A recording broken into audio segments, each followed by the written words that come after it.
My name's John Harris. I'm the owner, curator, along with my wife, Jennifer. This is my wife. Hello. Right here, AKA Cindy Knight. I love that outfit.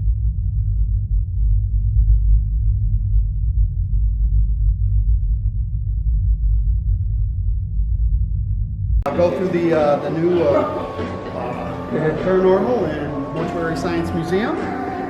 This is our grand opening. It's a soft opening, so I just want to make sure everybody understands that this is a little sample of what's being built for long term, which is pretty much going to hopefully take up this whole back area. So right now you'll get little bits and pieces of the paranormal and mortuary science. There is no jump scares. It's not a haunted house. Yeah, it's not anything like that. It's literally a historical, informational. Some of the paranormal things in there, I do want to forewarn you that if you are sensitive to certain things, you may feel certain things from the dolls, from some of the other objects that are in there, but I'll explain those as we go. At the very end, the very last thing you're going to see, it's behind a curtain, and if you are overly sensitive to things, it was, some people thought, potentially demonic, evil. Other people have sensed that it wasn't so much demonic or evil, it was just, it's a strong energy or spirit. So really... Okay, so our first display, this is more of an educational thing here. Everybody knows Raggedy Ann. Okay? Annabelle. Exactly, Annabelle. Everybody thinks, well, not everybody, most people in the paranormal industry, or at least people that are interested in it, they understood that the doll that's in the movie is not what the true doll looked like. It was actually a Raggedy Ann. It was a bigger Raggedy Ann than this. It was one of the larger 30-some inch dolls, but we just like to have her in here just as that educational piece, because what Hollywood and the film industry, how they depict certain things. So that's what she's all about. Donna is this young lady right here. Now she came from us, we call her the Azazel doll, just because the name of the person that sent it to us, he goes by the name of Azazel. He's the leader of a paranormal investigation group out of Georgia. And they were having issues with, or an older lady was having issues in her home of things happening to her, around the house, so she brought in this investigation group.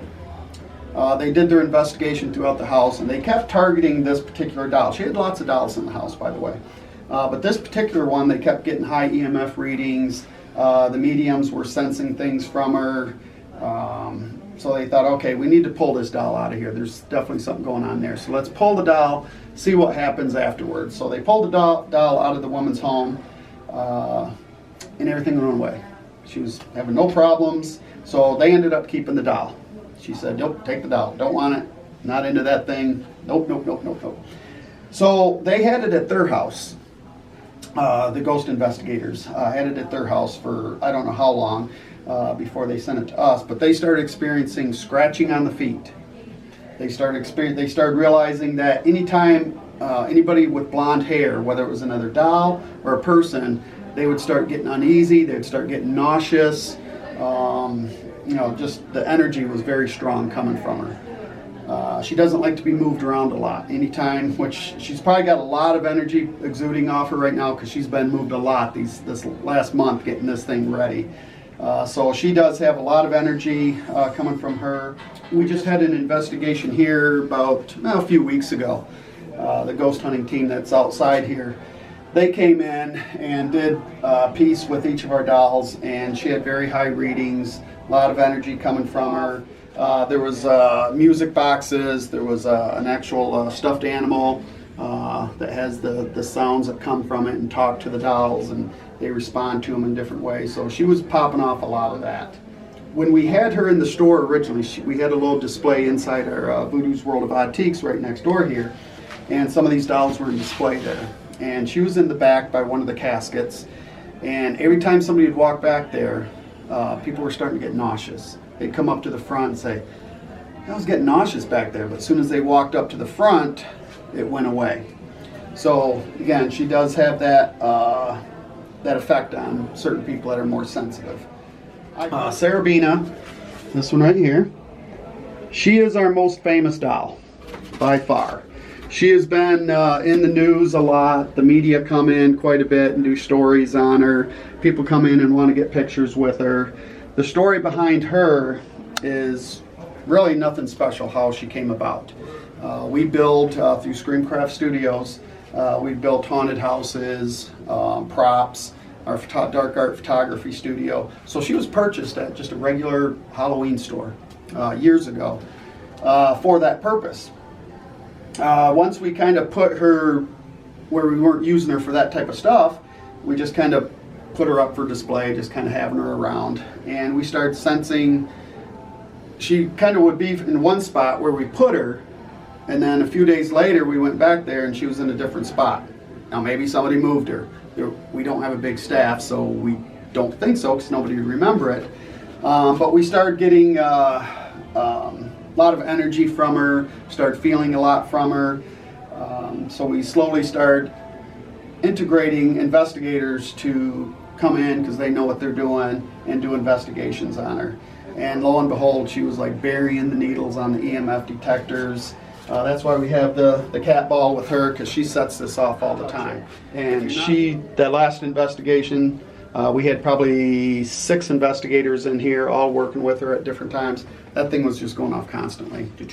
She likes to be around people is what we're figuring out. The more people that are around her, the more active she is.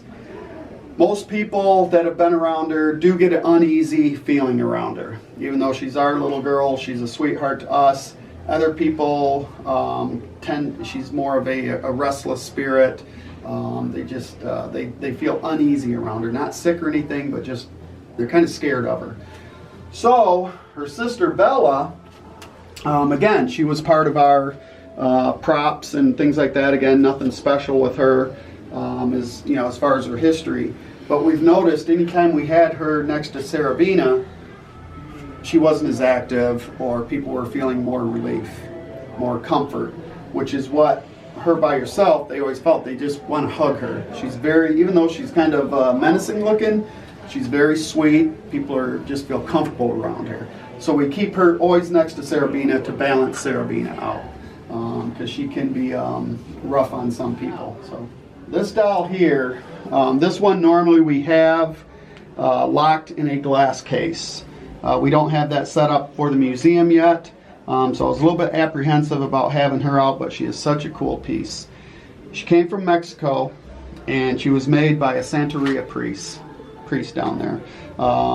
She is a voodoo doll. She was an active voodoo doll. She's still pretty active. We don't know how he used her, though, so we're very careful on, having her out in the open all the time. So most times she is behind locked glass. We don't know if he did anything evil with it, bad with it, because not all voodoo and Santeria are necessarily bad by any means. But the fact that we don't know how he used it, we are cautious with it. The other dolls are just other dolls that have come in that have had different activity.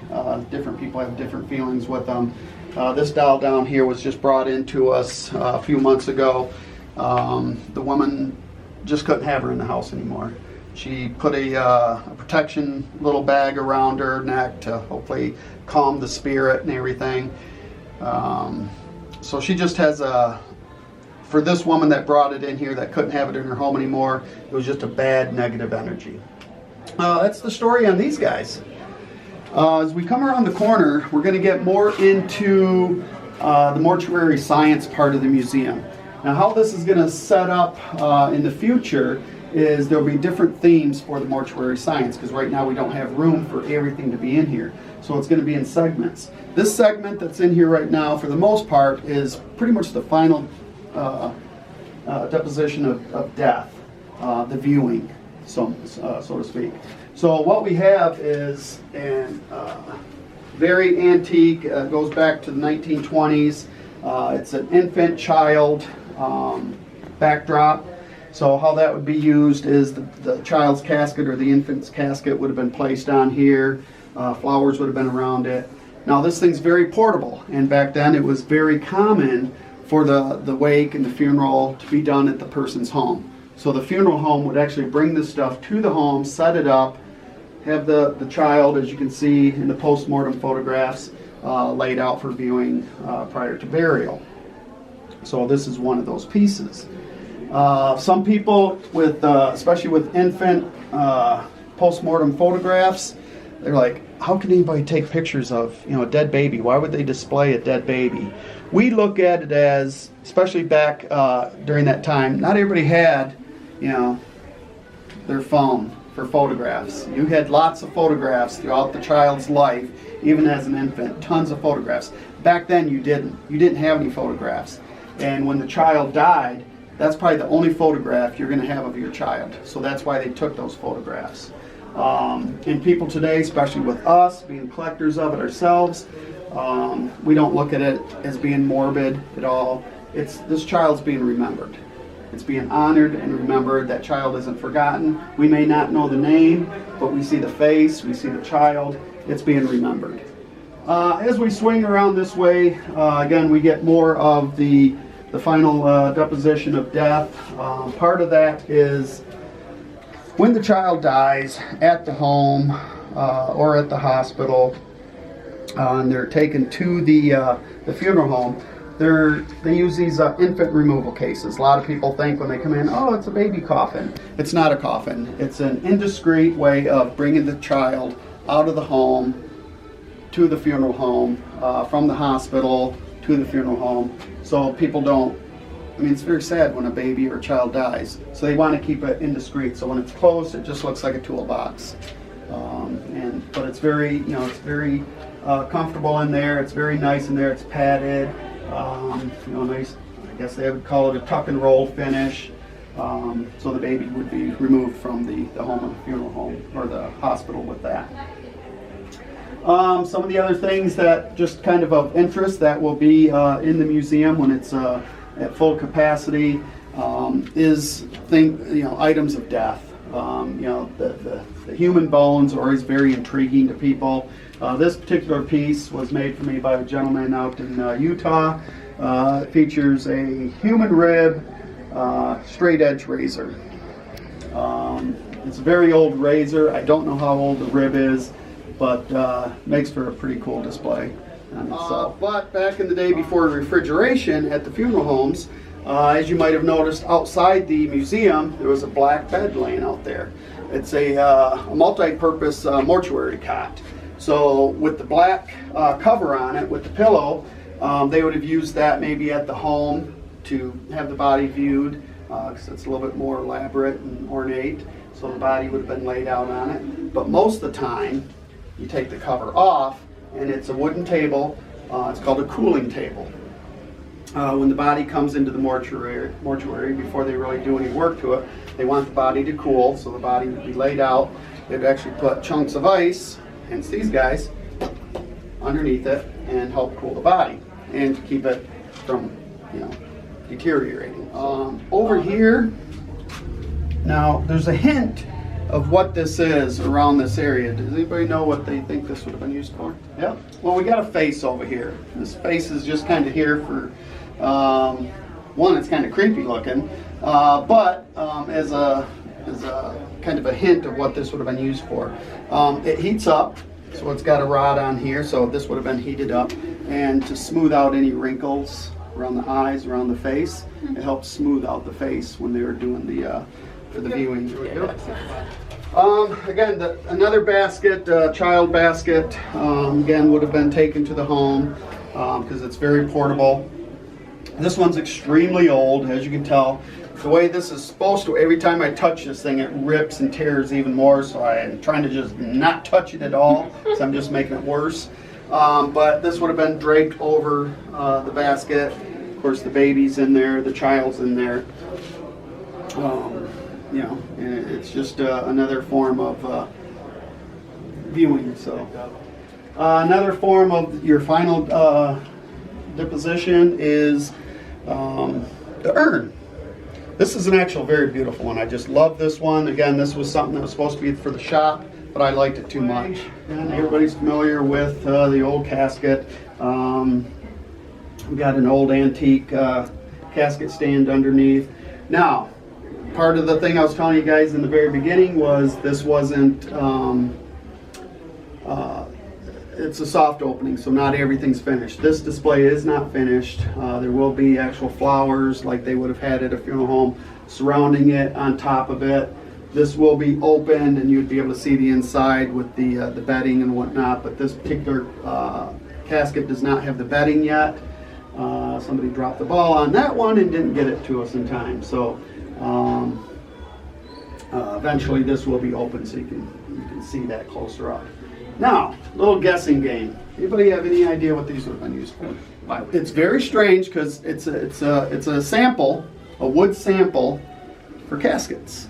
Now normally you would see these, they're like a sample corner, so you'd see the the lines and stuff, so they'd have something this size, but it would be in the shape of the corner of the casket. For some reason they did these in these little cups, and then the name of the wood is right on each one of these. So now this is the final piece right here. Again, if you want to see it, you can see it. If you don't, we can escort you out. You don't have to go right up to it or anything, but I'll open it up. Little background on this mirror. It was taken from a home in the Williamston, Weberville area. The gentleman had just moved into the house and he was being sexually assaulted in his bed. By what? He didn't know. There was nobody in the room with him. He was being terrorized in there. He was having issues, so we brought in the ghost investigators. In the corner of his bedroom, there were set up tall mirrors, full-length mirrors, that were like this together, like in a corner, creating a portal. The medium that was there, the sensitive that was there, realized that it created a portal. And whatever was getting to him was going through this particular mirror. So they removed, the guy said, "Get the mirror out of here, I don't want it in here." And the medium told the head investigator, "Whatever you do, do not break the mirror when you take it out of here." Lo and behold, he broke the mirror. Oh my gosh. This is the only surviving shard. Does that photograph remind you of the pictures of the 8 pages? The archetypal of the Yeah. So many people have come. Before we opened this, we had several of what we consider our experts that are friends of ours or acquaintances of ours through our shop. The tarot readers that we use, they all went up to this mirror and every one of them had a different experience. Now my wife, who was not sensitive at all, she's very much like me, a skeptic of most things. When I first showed her the mirror, when the ghost investigators brought it to us, I brought it up to her. She wasn't here when they brought it. I said, "Look what Ben and Beth brought us." Sat in front of her. She immediately started getting sick. Her chest started getting real pressure in it, and I had to get it out of the shop. And I brought it directly over here. This wasn't even done yet. Stuck it over here on the wall, and there it sat. But she cannot be around it. What made you start the museum? The museum, we decided, we started this, one, because people use our shop as kind of a museum anyways. So we wanted to bring things that, weren't for sale for people to still view, because we had so many things in the shop that weren't for sale. It started getting kind of annoying. So we decided to make the museum, and it just, it's going to build from there. Like I said, this is the start of it. What are your plans for the museum in the future? We wanted to grow. When we started out our oddity shop about a year and a half ago, we were in a little 10 by 12 spot. Now we're one of the largest oddity shops in the state, and we keep growing it. We want to do that with this as well. We got plenty of room to just keep extending it out. As long as we get the community support and people are coming to visit it, we get the funds for it.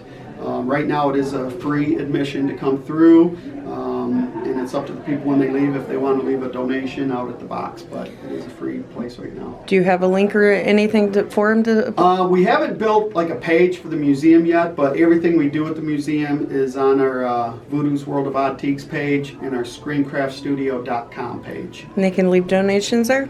I don't think she has it set up for donations yet, but definitely we're going to be putting that on there. All right. Is that this?